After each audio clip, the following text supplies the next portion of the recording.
Hello, and welcome to another episode of A Mic on the Podium with me, Michael Seal. Today I'll be conducting a conversation with an English conductor who has worked all over the world in both concert hall and the opera house.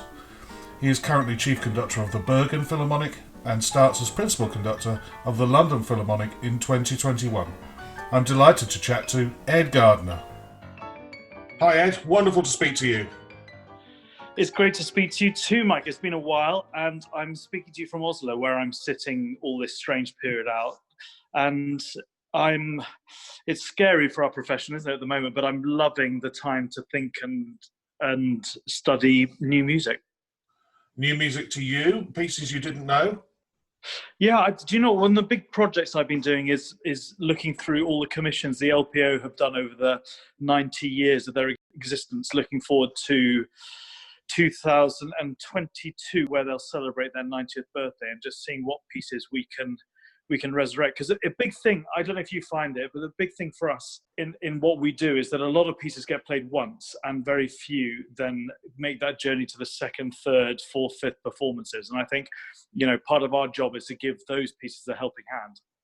Absolutely. I mean, that's one of the things you've probably done, and I know I have with orchestras like the BBC Philharmonic and the BBC Symphony Orchestras, that you do get to do pieces again or resurrect them almost from the dead. It's true, isn't it? Yeah. And when you're working with radio orchestras, I mean, across Europe, really, you can be a little bit more intrepid with what you program and how you program, and that advocacy for pieces that have been unjustly lost in the mist a little bit is really important to me. I'd like to go right back to the very beginning, and can you tell us what your very earliest musical experiences were? I'd learned instruments pretty young. I mean, not young by many of the kind of the prodigies of our profession, but I was playing and singing from an early age, probably from about 4, but I wasn't passionate about it until I joined a choir, and that was such a major part of my education. And I got into the choir at Gloucester Cathedral, my local cathedral. My parents put me in for that because it was a free private education. They didn't know so much about what the choir entailed, but I completely adored it. I adored singing with my friends. I adored the discipline of getting music ready for a service every day. And it was a major part of my life for 15 years, really. At any stage during that time, were you conducting your fellow choristers, or did you think about conducting at all, or were you just enjoying being a chorister? Up to the age of 14, 15, I thought I was going to be a cathedral organist. So that was the area of music, the genre of music, which appealed to me most, I suppose, because it was the most impressive musical sound and the biggest shapes that I heard at that age. So, you know, the music of Messiaen, the music of Bach, even by 9 or 10, I was really, really intrigued by. I didn't really think about conducting until I was 14, 15, I guess, but I can kind of backdate my thrill for orchestral music back to when I was a chorister, because as you know, the Gloucester Cathedral Choir is part of the 3 choirs which make up the festival every summer in Gloucester, Worcester or Hereford.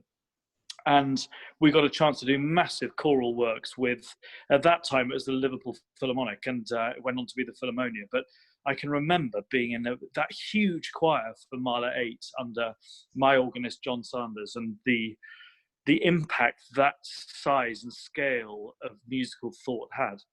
After your early experiences at Gloucester Cathedral, what was your next step in your education? So I thought I was going to stay at the cathedral school till I was 18, which is something you could do. But a teacher who I was pretty close to, actually, my English teacher, said to my parents at a parents' evening, he's messing around way too much. You know, kind of smoking behind the bike sheds after Evensong. And you should get him away to a good public school where he can board and just get his enthusiasm for things going. And do you know what? It was an incredible thing to have noticed and foresight to have. So my parents and I started traipsing around these great public schools, a world I knew absolutely nothing about, and was really far from. I mean, Gloucester Cathedral School is a small local school, really private, yes, but very local. And it was amazing going around Rugby, Winchester, Eton, where I ended up, and having a look at what they had to offer. And what was musical life at Eton like? It was really incredible. A top level chapel choir, beautiful organs, great tuition. And the thing that that school offers you is, if you're passionate about an area, whatever it is, it allows you the time and the space and the commitment of teachers to explore it as much as you want. And the music department was really, really phenomenal. For a school that isn't a specialist, let's say, in inverted commas, musical school, it's phenomenal. So if you started conducting or thinking about conducting when you were 14 and 15, what were your earliest ventures into it? I'm assuming it was with choirs, or were you by this point conducting small ensembles?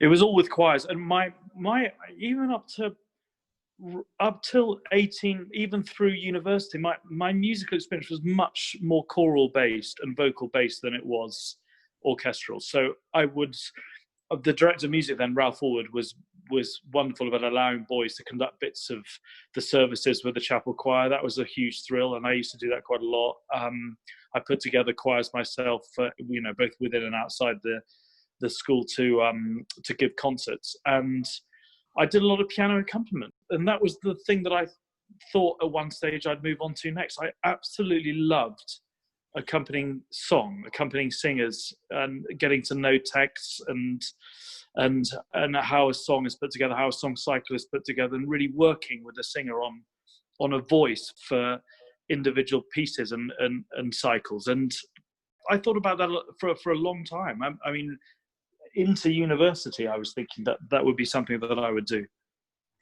So next step, university, Cambridge, I read. Yep, that's right. And what did you study at Cambridge?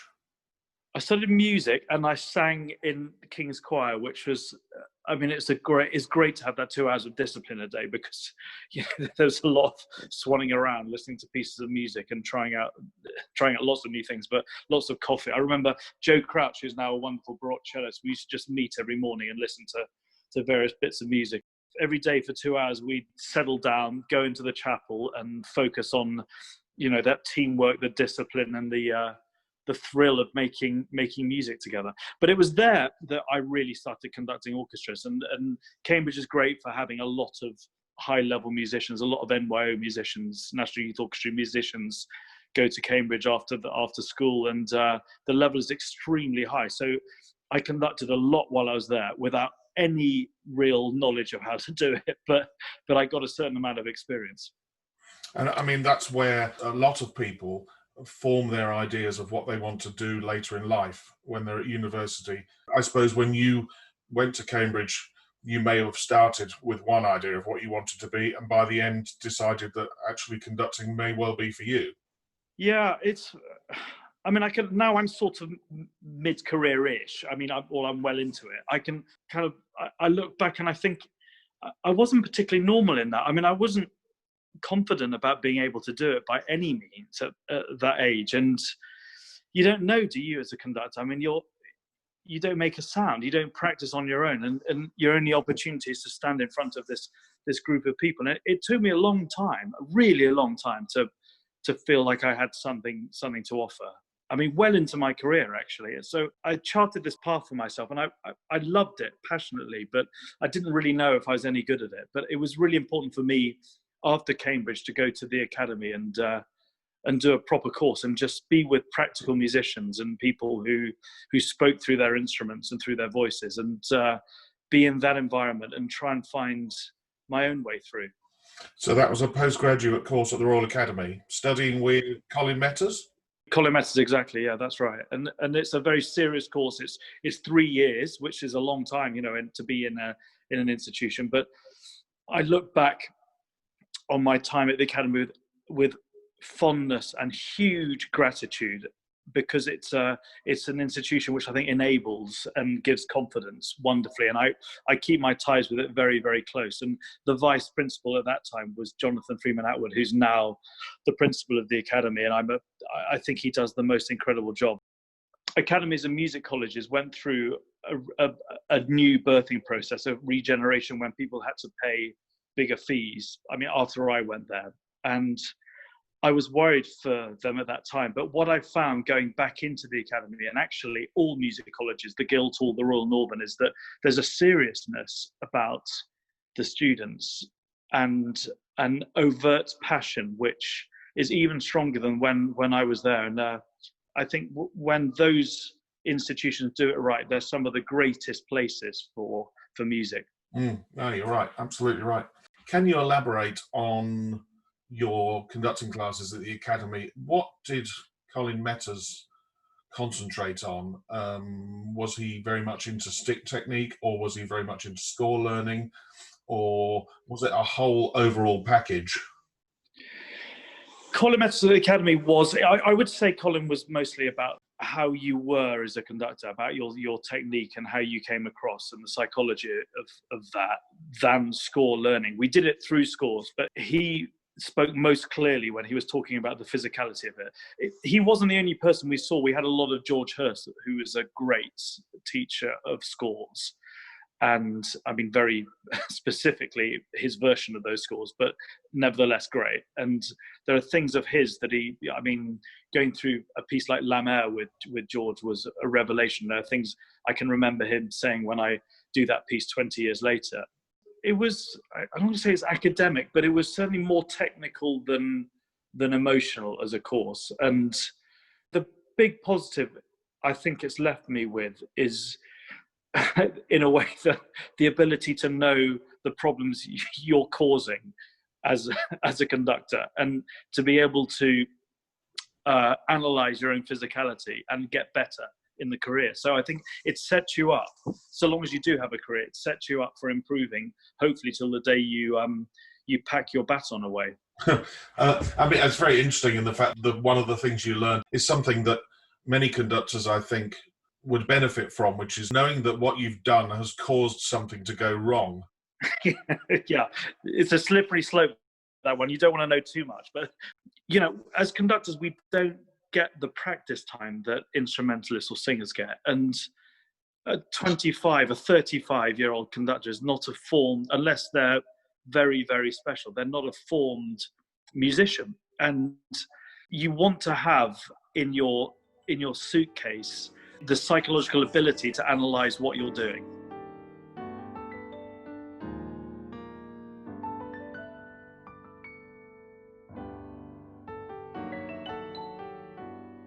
So you leave the academy after 3 years with George Hurst and Colin Metters. What was your next step?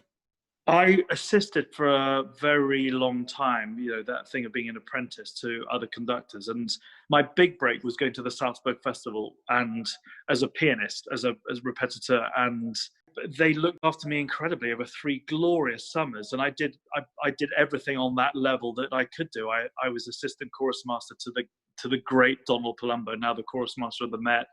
I assisted on many operas. I assisted on concerts with Savalish, with Marzel, with John Elliott Gardner, with Sylvain Camberling. I got 3 summers of witnessing and being involved in the best quality of music making with a great variety of musicians and orchestras. And that period of my life was hugely fortunate and revelatory.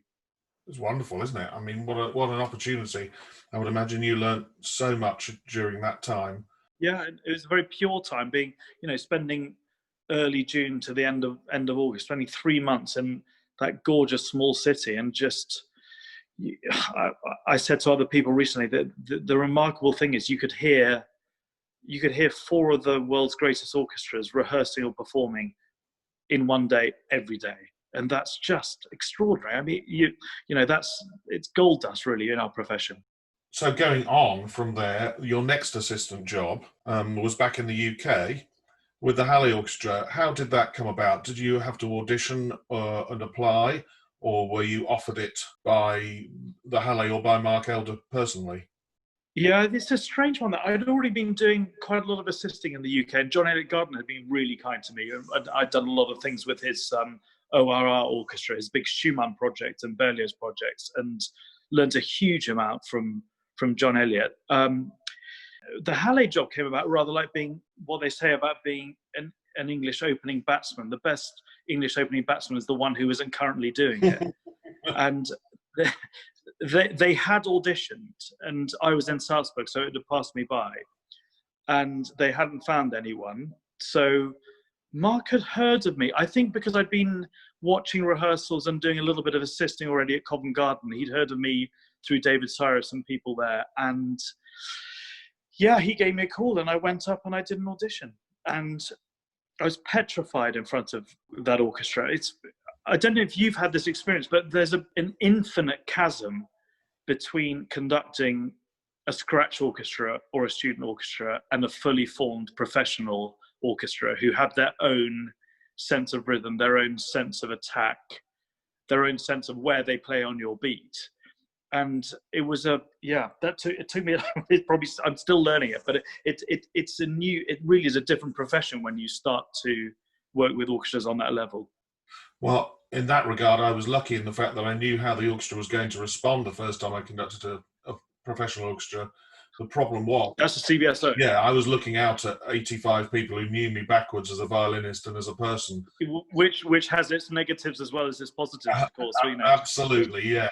So, poacher turned gamekeeper. But yeah, the Halle time, I had 3 wonderful years there, and they were and are an orchestra who understand what a great orchestra is, and they looked after me, and they gave me a lot of advice on what I was doing, sometimes too much, but they helped me grow, and they enabled me to grow in front of them. And that's, that's any young conductor's wish, isn't it? Because you're conducting everything for the first time. You're in front of a professional orchestra for the first time, who often, many musicians will have played the pieces for 40 years. And it's, you're really learning every minute you're in front of them. And also you're learning from the music director. So you were with Mark Elder for 3 years, not just the orchestra. So what would you say that Mark gave you? Was he good in giving advice? Was he open, honest? Yeah, he was too. I mean, Mark's an amazing man, and he's many things. He was incredibly open to what I heard in the hall for his concerts and for his, in his rehearsals and concerts, to make, his performances speak as well as possible in the Bridgewater Hall. But he thinks and talks about music as well as anyone I know, and he really can put into words what he does and how he thinks about pieces. And he would give me infinite amounts of time on both on what he was doing and what I had to prepare myself. So during your time as assistant at the Halle, you would have been starting to guest conduct, I guess, with other orchestras and dipping your toe into opera and conducting opera performances. Where were your first outside engagements, so to speak? Yeah, in a way, my journey was the other way around. I was already doing quite a lot of opera, and I was dipping my toe into the guest conducting orchestral world. So I was conducting for English touring opera performances for them, assisting and doing some performances. And I was also, Glyndebourne had already been keeping an eye on me. I mean, right the way from academy years, but my career is studded with times when I've been incredibly lucky to have, advocacy of institutions and people. But they really looked after me, and already by 2002, so the second year I was up at the Halle, I was conducting performances for the Glyndebourne tour, which I then went on to become music director of a couple of years later. And so, not long after finishing with the Halle, you become music director of English National Opera. How did that happen? So by that was 2006. So by then I'd already been conducting for the Glyndebourne tour and in the festival as well for a couple of years. And Vernon Ellis, the then chair of English National Opera, had seen some of my performances, and I don't know their process for appointing it. Do you know what? It's still a mystery to me, and probably better that way. But I got the call, and I'd already conducted Così at ENO in 2005 and had a lovely time with that company. And that was the opera company of my childhood, and you know, the place where I saw all my first operas. Incidentally, often conducted by Mark at that point, and it was an absolute no-brainer for me. I wanted that job, and I knew I'd throw myself into it. You know, looking back on it, it's a job for a young man who's got a lot of energy, but a wiser old man who knows how to deal with all the management stuff, because it's an opera company is a gnarly, knotted business. You're dealing with being a musician, being a conductor, and helping it survive at the same time, and that's not at all easy. But I loved my almost decade at ENO, and I still think of many people in that building. Some of the management, the stage management, the repetitors, orchestra choristers, my friends, my closest friends in the business, and it was a very happy time for me. Going much later in your career, you've also become music director of symphony orchestras in Bergen now, and soon to be the London Philharmonic. What would you say is the biggest difference between being the music director of English National Opera and being the music director of a symphony orchestra? There's so much more jeopardy and unknown with an opera company. You commit to a hugely expensive production, which is prepared for a year, and then you rehearse for a month and a half, and then you perform for a month. And a lot of elements in opera need to go right for it to be a great show. And when it does, there's nothing greater. I mean, in any art form for me. And when it doesn't, it's not the greatest thing in the world. And you're dealing with that tightrope all the time, as well as a huge cast of people within the company you're looking after. And it feels like a very, very big family. And the rewards are huge, but the challenges of getting to the point of great performances is huge. And often you really don't know. You could be in a rehearsal room for weeks on end without knowing whether the performances are going to be great. And I love that risk in it, and I love the fragility of it, the success of it as well. And I hope one day to be back in that arena. And then a symphony orchestra, it's really week by week. You plan a vision or a thread through a whole season, and you're looking seasons ahead with commissions and pieces. But it really is week by week, and everything happens much quicker. And if a week goes by and it's not the best thing for whatever reason, performers, conductor, me, repertoire, you very quickly go on to the next project. So that they're very different beasts. I would never want to give up one for the other, and I think I've got quite a nice balance at the moment. I always thought I'd do a lot more opera than I do symphonic repertoire, but it's at the moment it hasn't quite worked out like that. Bergen is a very interesting example of an orchestra because it's a very small city with a surprisingly world-class band in it. And rather like you with the CBSO, I love the fact that they're the civic orchestra, and what you're doing is for the whole community, not just in the concert hall, with the education work we do for the local kids, with the outreach, with our tours and recordings. But you're really centered, you're grounded and anchored in the community you're in. What I think about a lot at the moment is how to make the same sort of relationship with an orchestra in as big a city as London, where you can never be civic in the same sort of way. And a lot of my thoughts at the moment in this time when I'm not conducting and not in front of orchestras is how to make the LPO, one of the world's great orchestras, distinctive within a very busy musical environment.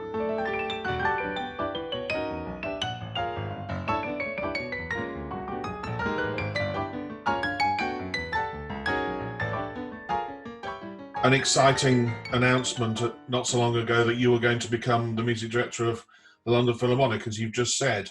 How exciting is that for you? It's hugely exciting and daunting at the same time. I think they're a phenomenal orchestra, and to stand in front of them is a privilege, and to make music together is exhilarating. They demand of me to give my best, and I hope I demand of them the same. And I anticipate the future with a huge sense of excitement.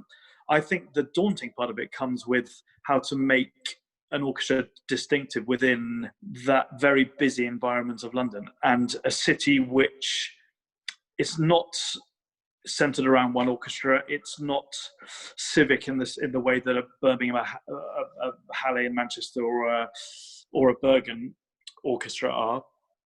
And that sense of community around the orchestra, that's what excites me more and more the more I do. Not the touring and recording. It's finding what engages with the people who live around you. The LPO have a wonderful framework for this already, but we're talking about ways to get our tentacles into the area around the South Bank, and for people in that region of London to feel like it really is their orchestra. And the more I think about this area, the more I take myself back to my first love of music, which is singing. I was lucky enough to conduct the Proms Youth Choir in Adams Harmonium a few years back, and that was a choir formed of people from all around the country, a huge variety of backgrounds and economic situations. Lots of people who hadn't sung before, but they were delivering this modern virtuosic classic with utter expertise and confidence. And those people didn't have to pay for instruments. You know, they didn't have to go through that painful first year or so of playing. And I think the ability to connect through choirs, and actually choirs with orchestras, it's a fast lane to getting people interested in what we do.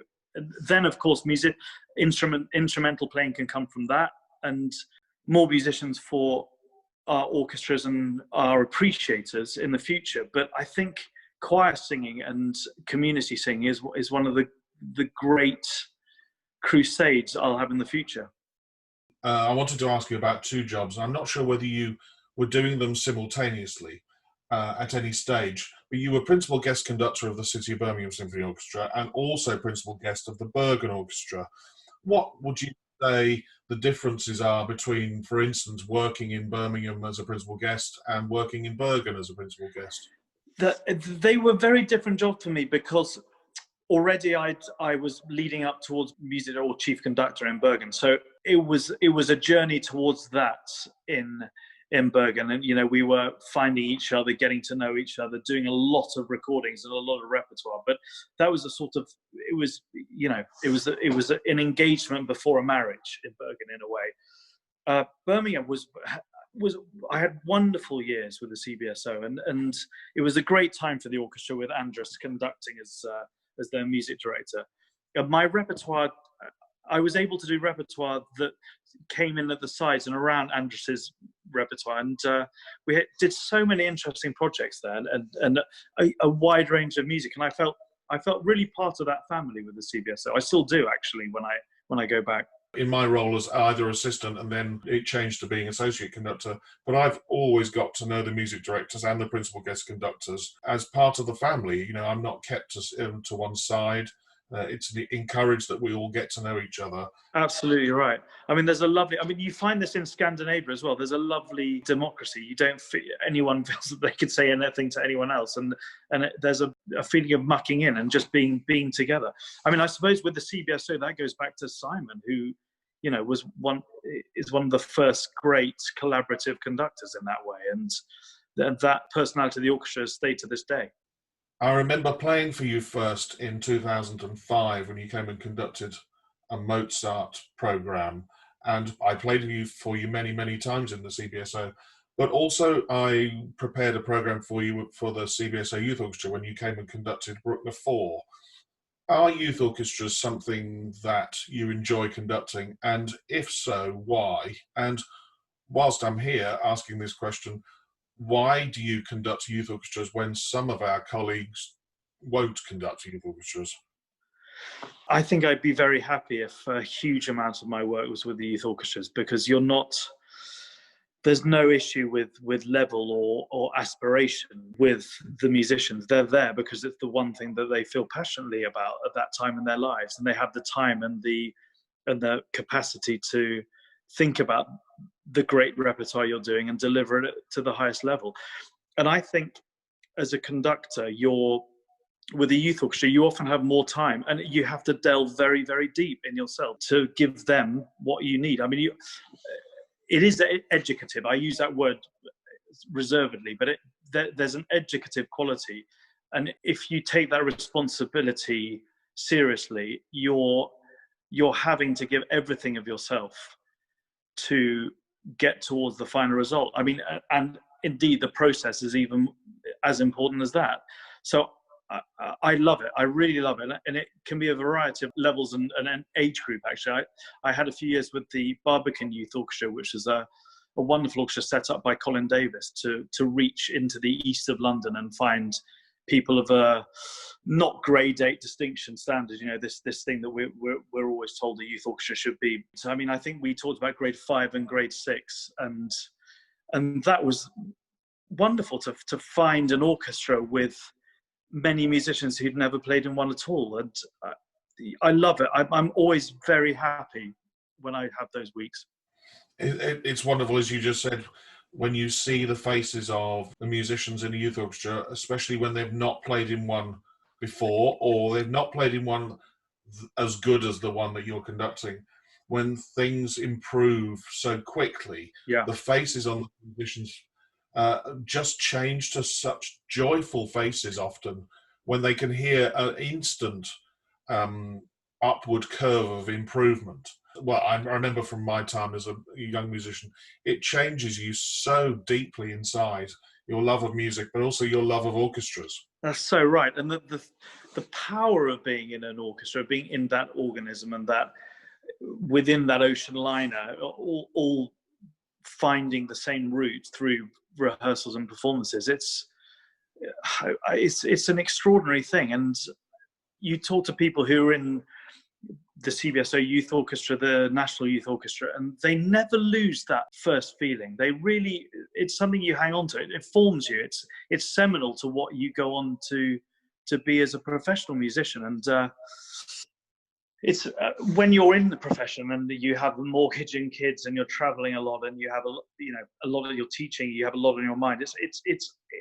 It's hard to recapture that essence, that first love of what it is to do it. I think what rekindled my love of music is going into conducting. I think you can spend such a long time in the profession as a player and forget the reason why you started in the first place, which is a love of music and a love of everything to do with music. And sometimes it just becomes another day at work when it really isn't that. It's not work. It's music, and it's the love of it. But I think that viewpoint is very valid, and I think about that a lot now that I know many more people who play in orchestras, great musicians who play in orchestras. I think about what our job is as a conductor when we stand in front of them. You have to aim to inspire a group of musicians above the daily routine, and to show them that you care from the bottom of your soul about the piece of music you're performing with them, and try and inspire people, the back of whatever section, who haven't felt like they've had an individual voice for 25 years to go on that route. And that psychology fascinates me and thrills me, actually. And the more I do, the more seriously I take that aspect. We talked earlier about your experiences at the Royal Academy, being taught by George Hurst and Colin Metters. Have you done any teaching yourself? If so, have you enjoyed it? And if not, is it something that you plan to do in the future? I do. Yeah, it's a funny one for me. This I don't feel I want to tell people what to do technically, and that comes partly from something I was a little allergic to in my own education. But I don't want to go down that route. What I love doing is going through scores with people, and I do that quite a lot. I do that increasingly, actually. And over these weeks, I'm setting up Zoom chat rooms with groups of various academies to go through scores. I really love that, and I love people. It's like youth orchestra. I love taking in what these young conductors have been thinking about with these pieces over the weeks they've been learning them, and helping people with my experience of having done them often for 25 years. Using a sporting analogy, sometimes people can have their technique overcoached and it can ruin the performances, and whereas the natural technique that maybe you do or don't understand serves you better. You look at somebody like Jimmy Anderson, the great Test match swing bowler for England. Yeah. He was coached too much and he just stopped bowling well. When he went back to what he did originally, he suddenly became and started to take wickets again. And I think with conducting, it's the same. Sometimes you do your things because it's just natural. Yeah. And it's not something that's been taught or you've had to practice in front of a mirror or. No, there's a big fashion at the moment for conducting students to video everything and you know, even on their own and look back and watch it. And I'm not. I mean, that's not for me at all, and it's not for the way I would ever teach. I think you can tell when a conductor's gestures are truthful to their own body and personality, I think. And that's what interests me more, getting someone's individual language, physical language out, rather than trying to make it look pretty. When you learn a new score or even an old score, are you somebody who, like me, writes an awful lot of things in their scores, or are you somebody who maybe learns it at the piano and puts a lot of it in your head and doesn't write an awful lot of instructions to yourself in the scores? So my scores are completely uninteresting to look at, actually. I put very little in them. I do a lot in my head and a little bit at the piano. The main thing I do is phrase lengths. So what you see in my scores is a lot of 3+5 or 3+4, or, you know, any numbers added up right the way through movements. And somehow that's just the way my brain works. Once I have those numbers sorted out, everything within them eventually seeps into my brain. If I don't have them, it all feels a little bit jellyfish and nebulous. But once I have that structure, that phrase structure, somehow it goes in. I don't know if that means I'm more mathematical, but it gives me scaffolding for my brain to be able to process the whole piece. I think that's very important, phrase lengths. I mean, I write mine in as well, but I generally I do it with geometric shapes rather than numbers. So again, maybe that's just the way my brain works. No, I put there's very little of interest in what I write in a score, and often I go back on my scores and I have no idea what it was about anyway. I can't read my own writing. But I mean, also on that, some people, you know, treat scores as maps and Bibles, and they're incredibly rigorously marked up. I actually quite like, when I do a piece for a new time, to get a fresh score from the orchestra and work at it from a totally blank canvas again. I think it makes me a little bit more intrepid about what I want to do with it, and a little bit less lazy about just going back to a performance I'd given in the past. Yeah, that's a good way of doing it. I mean, I generally much more of the sort of Haynes manual or Bible. But then you do have to be, as you say, not be lazy when you go back to a piece and think, yeah, I've written it all down, I'll just reproduce what I did before. You have to start again, and you do maybe add new markings. Yeah, right. But then, of course, the danger with that is that eventually, so anecdotally, I've been told your scores could end up like Sir George Scholt's, where you can barely read the notes printed anymore, and all you're reading is the markings. But then, you know, that if that works for you, that works for you, and if yeah, we're all completely individual about it. Yeah, I went through a lot of Scholt's scores in his library a few years ago, and some of them are like Jackson Pollock paintings. There, so I mean, lines and dots everywhere, but it worked for him.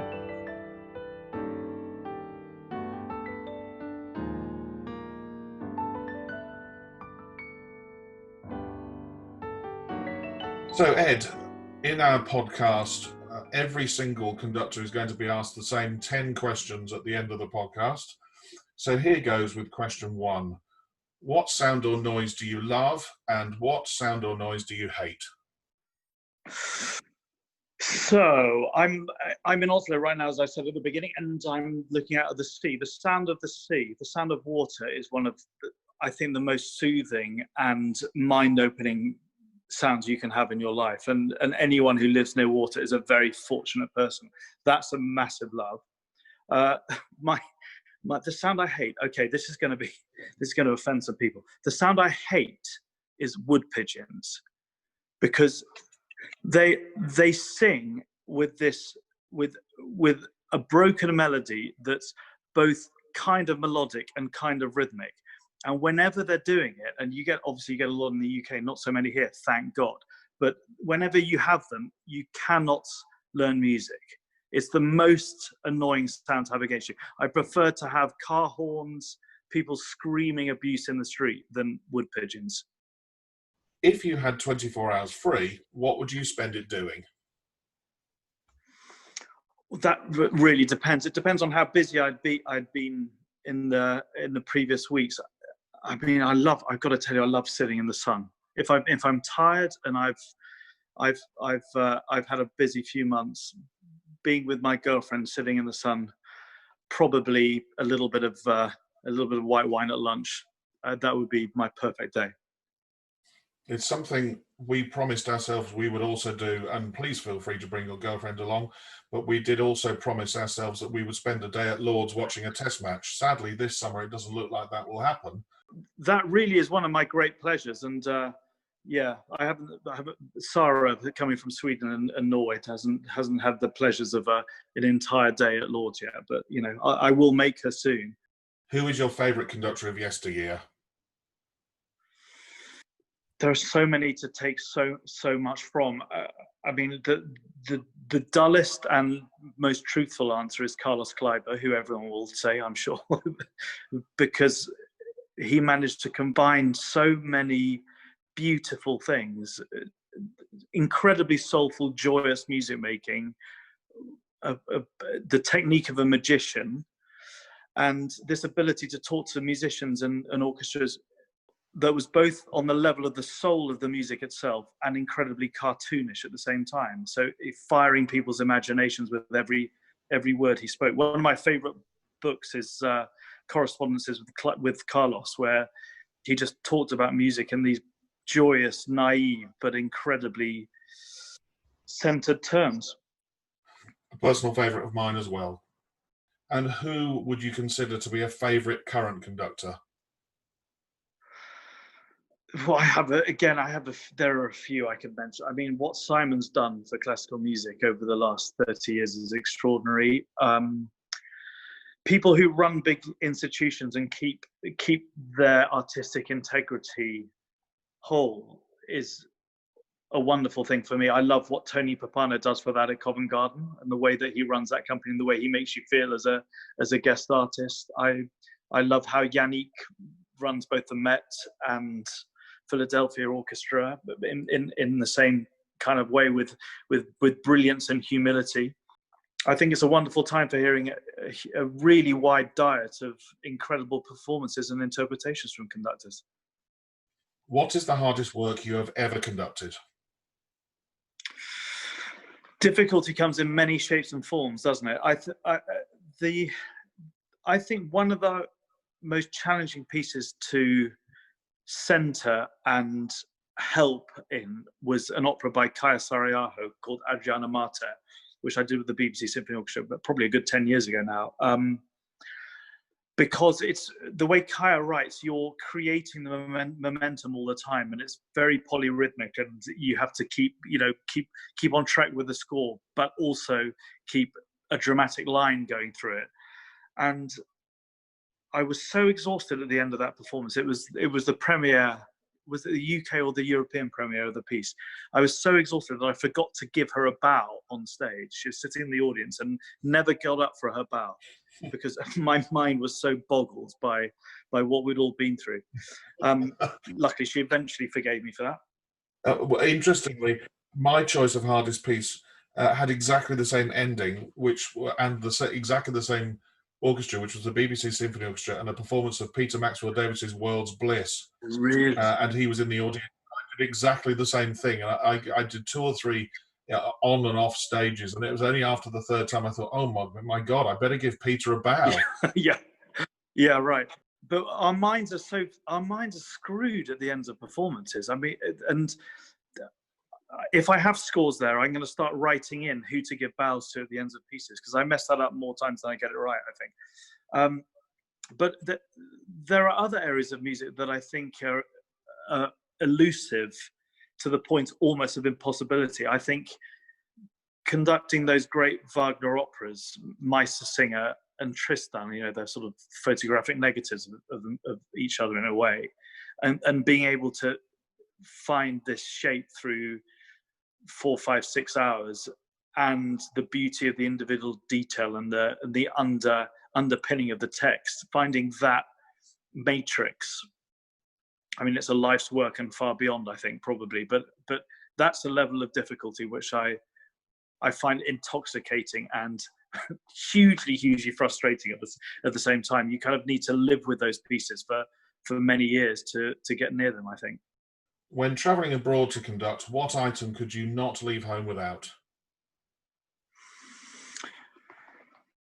When I travel abroad, pencil sharpener, that's a dull answer, but I love having my pencil sharpener out with me. I feel very lost without it. And my iPad, I mean, you can do, when I started conducting, iPads didn't exist and the internet barely did. And you would go abroad and you'd feel very lonely. It's lovely to wake up to radio from home. And I mean, there's so much you can do with an iPad, and it keeps you connected to people. It's this time we're finding now, you know, with Zoom and Skype and FaceTime, you can actually feel like you're still part of a community when you're on the road all the time. What is the one thing you would change about being a conductor? The thing that's really hard. I loved the travel when I started out, before I had, you know, things to pin, things to ground me in particular places, you know, a relationship or my son Charlie. If there was a way of working with as diverse a range of orchestras and musicians internationally without having to spend so much time away from home, that would be a miracle. What profession other than your own would you love to attempt? Do you know what? The one thing I've always been intrigued by, and I have many friends who do it, is being a lawyer. And I mean, it's not dissimilar to being to in many ways being a conductor, standing in front of groups of people and trying to persuade them. But I love the idea that the way that words work and are turned and manipulated and played with can lead to completely different judgments from people. And I've always been slightly obsessed about that idea. And finally, if the world were to end tonight, what would your choice of final meal and drink be? Okay. Do you know what? It's not particularly politically correct at the moment, but a beautiful juicy steak frite is about as good as it gets for me, and a lovely 2004 Bordeaux to go with it would be just great. Thank you, Ed, for a wonderful chat, and I look forward to seeing you again, hopefully sitting somewhere in the Mound Stand at Lord's watching England playing a test match very soon. Sounds great. It's a date. A Mic on the Podium was devised and produced by Michael Seal with music by Ben Dawson. Next time I chat with someone whose earliest experiences as a conductor were in his home city of Birmingham, but who has since conducted all across the UK and beyond, eventually leading to him becoming principal conductor in Parma, Italy. Until then, bye-bye.